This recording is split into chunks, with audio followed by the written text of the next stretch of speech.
Hey everyone, Brayden here coming to you with a Mickey Views special report as we have right here the Walt Disney Company's fiscal year 2020 Q2 earnings report. This being our first concrete look into the state of the Walt Disney Company since the coronavirus pandemic began. Disney just held their earnings call and we've got our first statements from the CEO Bob Chapek since he took the position, giving us our first official info on the parks reopening worldwide in terms of what that will entail. We also have the dates for when the first resort reopens out in China. Shanghai is going to be reopening very soon. We also learned about measures there relating to masks and meet and greet characters, which is likely going to be something that's going to apply everywhere. And also, we got the parameters in which Disney will deem each park viable, each resort viable to reopen financially around the world. There's actually going to be some requirements Disney's going to be looking at there in terms of profitability and otherwise. And we also get to see now, for the first time ever, right in here, just how much this park's closure of all the parks around the world being closed, how much that has affected Disney's bottom line. So starting off with these numbers, understand that what you're looking at here is the fiscal year 2020 quarter two earnings,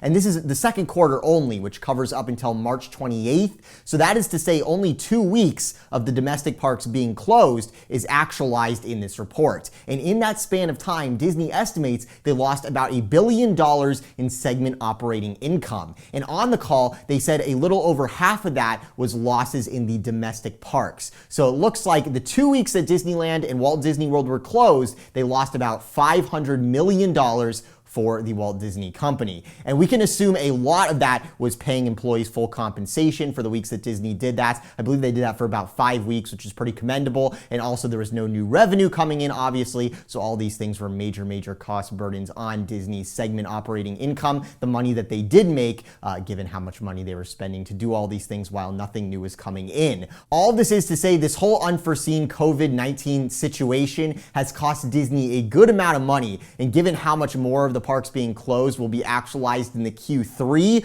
earnings results later this year. We haven't seen the brunt of it yet as far as the parks being closed. Only a small portion of the time the parks have been closed was actually something that was in this report as far as the financials were concerned. And I would say don't worry too much about the financials in this one respect of like, is Disney okay? Is Disney going to survive? Disney's not going to be, declaring bankruptcy or anything like that like you're seeing with other companies. Disney has amassed $17.25 billion in credit since this began. They also did a $6 billion debt offering in March. So Disney has plenty of liquidity as far as weathering this storm. Now the focus is on getting the machine back up and running. And to that end, here is Disney CEO Bob Chapek to walk us through the first official information from Disney on their plans to reopen the parks generally, as well as some specifics on Shanghai, which is the only resort up until now that had some sort of pre-existing reopening plan. While it's too early to predict when we'll be able to begin resuming all of our operations, we are evaluating a number of different scenarios to ensure a cautious,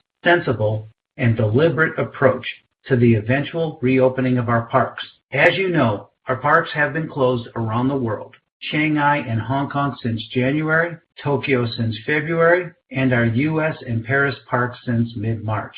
The approach we take may include implementation of guest capacity and density control measures, as well as health and prevention procedures that comply with state and federal guidelines. We are seeing encouraging signs of a gradual return to some semblance of normalcy in China. We and our government partners, Shanghai Shendi Group, plan to open Shanghai Disneyland on May 11th.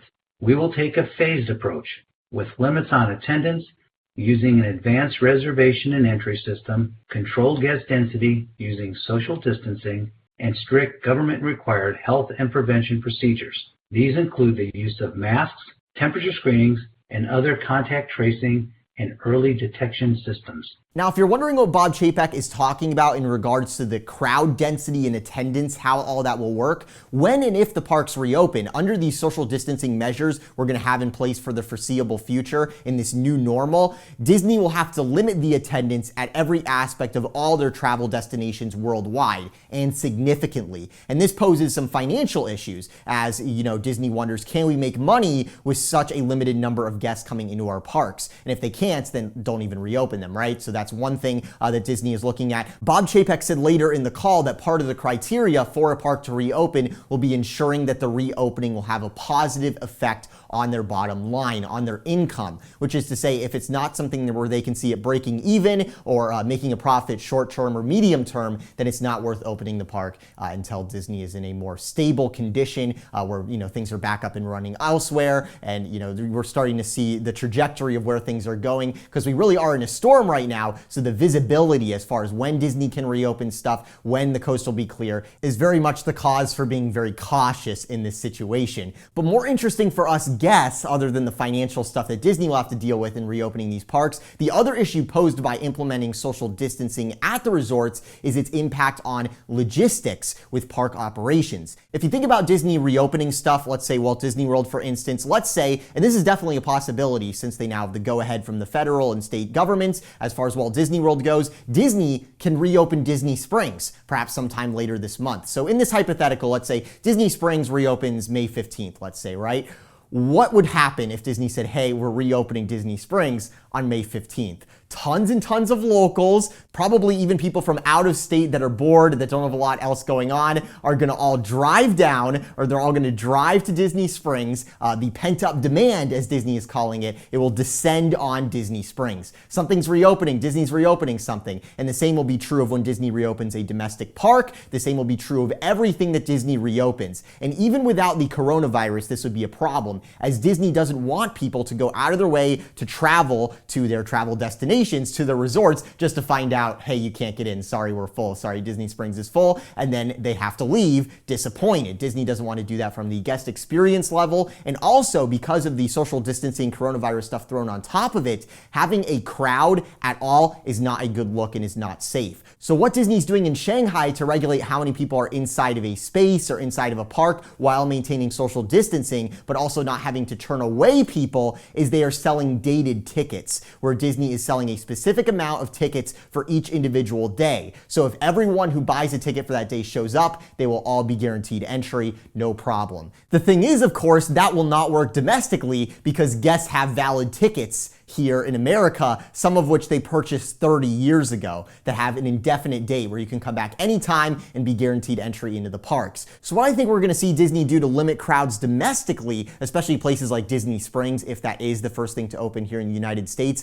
Disney travel destination wise, is an advanced reservation system. So people from their homes can say, hey, I wanna go to Disney Springs, go on the My Disney Experience app, make a reservation for a date and time, and then their entry can be guaranteed for that specific date and time, and Disney can maintain proper capacity inside the shopping village at all time, maintain that social distancing. And the same sort of system could be applied to the parks or wherever. That's my opinion. That's my analysis of one way Disney could go with this. I really can't think of another way Disney could do it here in the United States. It's really the only way I can see Disney operating things domestically moving forward, is having virtual queues and having advanced reservation systems. Maybe for hotel guests, maybe for on-property guests, they have guaranteed entry to these different things. They have reservations that are put in automatically for the parks and things like that. Sort of, you make them like fast passes, I guess. They could do something that way too. And the reason Disney will have to do it this way, unlike retail stores, what retail stores are doing right now is just counting people entering and people leaving so they know how many people are inside.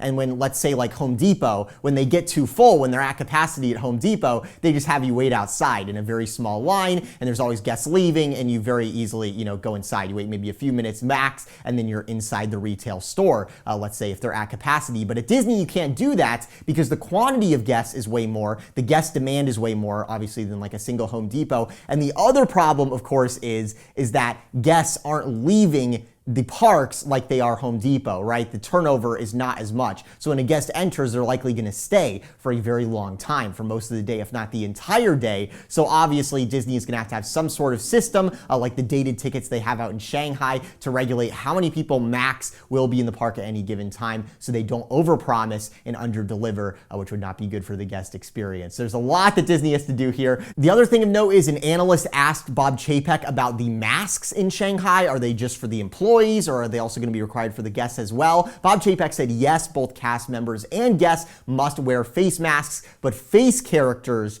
will not. And because of that, he said they'll be maintaining distance from the guests, which sounds to me like you're not going to have any meet and greets with face characters for the time being, which is understandable completely. But it does look like there will still be face characters, but just, used for shows and things like that. So it's good to see that they're at least still going to be around in some capacity, but I think going forward, we're going to see highly limited, if not completely banned, meet and greets in the parks. I don't know if we're going to have meet and greets in the parks, just given all that's going on with the social distancing and staying away from other people, which of course includes the Disney characters. We don't want them to get sick, obviously. Shanghai Disney reopens May 11th. It'll be good to have at least one park back up and operational. Also in Shanghai, their shopping village, Disneytown, it's already reopened for a long time, actually. They've been back open in a limited capacity since mid-March, actually. So that's why I've been talking a lot about Disney Springs in this video and what Disney might do there, because it seems like these shopping villages at these resorts, since they're a bit easier operationally speaking, they've been the test beds for getting the resorts back open. First with Shanghai, and perhaps soon with Walt Disney World, given it's the next resort where all of the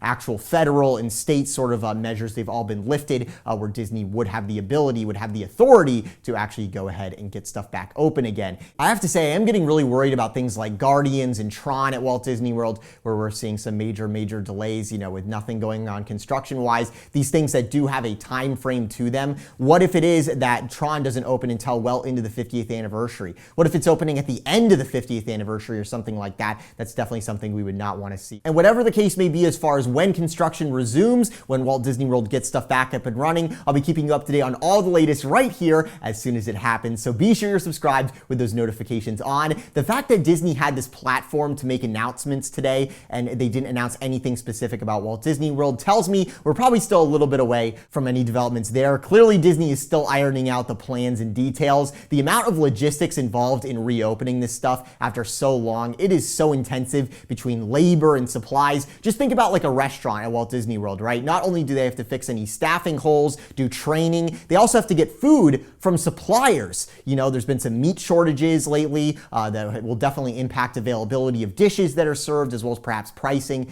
because the price of meat has actually gone up. There's all sorts of considerations I think people don't even think about. There's so many factors at play here, so stay safe, be patient, and here's to hoping we see some Disney parks action happen domestically soon, but safely. And that means making sure Florida continues to pass the phased gating procedures, which includes keeping that 14-day decline in cases, Disney implementing and enforcing social distancing measures like capacity and masks, and all these things so far are looking up. So I'm optimistic, but we'll just have to wait and see and pray for those that have been affected. From the Mickey Views Magic Studio, this is Brayden. I'll talk to you soon. Have a magical day.